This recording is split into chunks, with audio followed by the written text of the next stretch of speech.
നമസ്കാരം, ഭാരത് ലൈവിലേക്ക് സ്വാഗതം. രാഹുൽ ഗാന്ധിയും പ്രധാനമന്ത്രി നരേന്ദ്രമോദിയും തമ്മിലുള്ള വാഗ്വാദങ്ങളും വാക്പോരുകളും നാൾക്ക് നാൾ വർദ്ധിച്ചു വരികയാണ്. കോൺഗ്രസും രാഹുൽ ഗാന്ധിയും അദാനിയുടെയും അംബാനിയുടെയും കയ്യിൽ നിന്ന് കള്ളപ്പണം വാങ്ങിയോ എന്ന ആരോപണമുയർത്തുകയാണ് പ്രധാനമന്ത്രി നരേന്ദ്രമോദി. വ്യവസായികളായ അദാനിക്കും അംബാനിക്കുമെതിരെ നിരന്തരം ആരോപണമുന്നയിക്കുന്ന കോൺഗ്രസുകാർ ഇപ്പോൾ മൗനം പാലിക്കുന്നത് അവരിൽ നിന്ന് കള്ളപ്പണം വാങ്ങിയിട്ടാണോ എന്ന് പ്രധാനമന്ത്രി നരേന്ദ്രമോദി ചോദിക്കുന്നു. തെലങ്കാനയിലെ കരിമ്പൂർ തിരഞ്ഞെടുപ്പ് റാലിയിൽ സംസാരിക്കവെയാണ് പ്രധാനമന്ത്രി ഇക്കാര്യം പറഞ്ഞത്.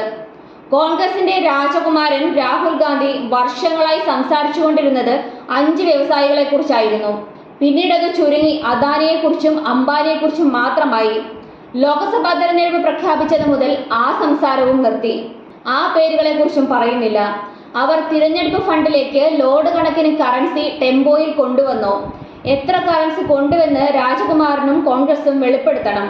അതുപോലെ 2 ആർമാർ ചേർന്ന് തെലങ്കാന കൊള്ളയടിക്കുകയാണെന്ന് മുഖ്യമന്ത്രി രേവന്ത് റെഡ്ഡിയെയും രാഹുൽ ഗാന്ധിയെയും പരാമർശിച്ച് പ്രധാനമന്ത്രി പറയുകയുണ്ടായി. ഒരു ആർ തെലങ്കാനയെ കൊള്ളടിച്ച് മറ്റൊരു ആറിന് കൈമാറുന്നു. RRR സിനിമ 1000 കോടിക്ക് മുകളിൽ നേടിയെങ്കിൽ അതിനേക്കാൾ RR ഉണ്ടാക്കിയെന്നും മോദി ആരോപിച്ചു.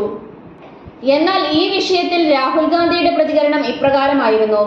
പ്രധാനമന്ത്രി നരേന്ദ്രമോദി അടച്ചിട്ട മുറിയിൽ മാത്രം പറയുന്ന അംബാനി അദാനി പേരുകൾ ആദ്യമായിട്ടാണ് പരസ്യമായി പറയുന്നതെന്ന് രാഹുൽ ഗാന്ധി പരിഹസിച്ചു. അവർ ടെമ്പോയിലാണ് പണം കൊണ്ടുവരുന്നതെന്ന് മോദിക്ക് എങ്ങനെ അറിയാം? നേരിട്ടുള്ള അനുഭവമാണോ? മോദിക്ക് ഭയമുണ്ടോ എന്നും രാഹുൽ ഗാന്ധി വെല്ലുവിളിച്ചു.